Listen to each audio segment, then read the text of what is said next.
Doctor نیاز Ahmad Baloch professor نشتر medical college Multan نے عجیب واقعہ لکھ کر دیا۔ ڈاکٹر بلوچ صاحب ملتان سے باہر امتحان لینے گئے ہوئے تھے۔ وہاں پر ان کے بھائی کی شدید علالت کا پتہ چلا۔ وہ پہلے ڈیرہ غازی خان گئے، جہاں سے ان کو بتلایا گیا کہ ان کے بھائی سخت بیمار تھے، اس لیے نشتر پارک میں داخل کرا دیا۔ ڈاکٹر بلوچ صاحب جب نشتر اسپتال پہنچے تو بھائی صاحب کا پتہ چلا کہ دل کا شدید عارضہ ہے، حالت کمزور ہے، سارے جسم پر ورم ہے اور سانس پھولا ہوا ہے۔ متعلقہ ڈاکٹر صاحبان بھی اچھی خبر نہیں دے رہے تھے۔ ڈاکٹر بلوچ صاحب نے دیکھا کہ اس کے علیل بھائی اپنی والدہ جو سامنے پلنگ پر بیٹھی ہیں، ان کے پیروں کی طرف اشارہ کر رہے ہیں۔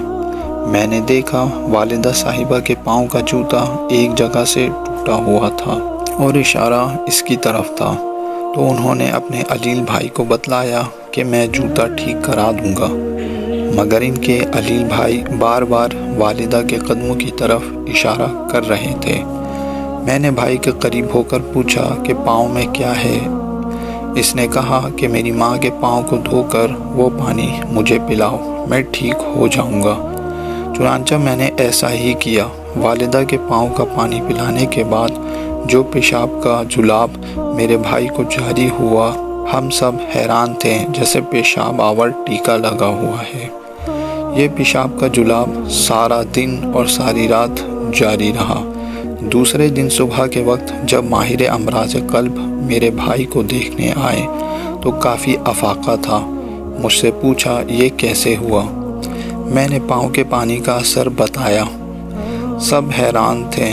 چند دنوں میں اللہ تعالیٰ نے میرے بھائی کو بھی شفا دی۔ یہ سب والدہ صاحبہ کے پیروں کا صدقہ تھا۔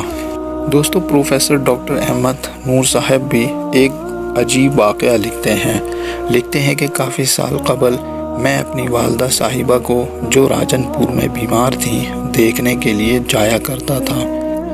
ایک دن جمعہ کے دن میں نے والدہ صاحبہ کی خدمت میں حاضری دی۔ واپسی پر دعا کی درخواست کی تو بڑی دعائیں دی۔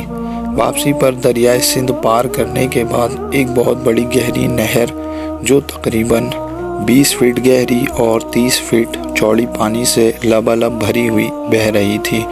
جمعے کی نماز کا وقت ہو چکا تھا۔ گاڑی کھڑی کر کے ڈرائیور تو وضو کر کے نماز میں شریک ہو گیا۔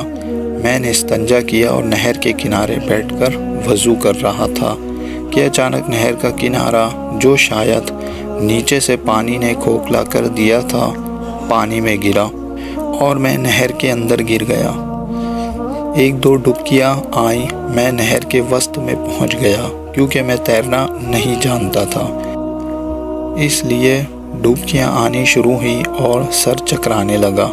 میں نے شور مچایا، مگر سوائے جانور کے جو نہر کے کنارے بیٹھے تھے کوئی اور تھا ہی نہیں۔ میرا ڈوب جانا یقینی ہو گیا۔ میں نے ایک ہاتھ دیکھا جس نے مجھے پکڑا اور نہر کے درمیان سے گھسیٹ کر نہر کے کنارے پر کر دیا۔ اب نہر سے نکلنا بہت مشکل تھا۔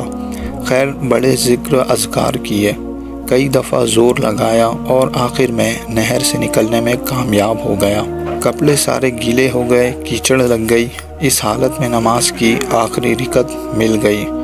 تمام مسجد والوں نے میری حالت دیکھ کر حیرانگی ظاہر کی۔ مجھے یقین ہے مجھے ڈوبنے سے بچانے والی والدہ مرحومہ کی دعا تھی، ورنہ بچنے کے کوئی ظاہری اسباب نہیں تھے۔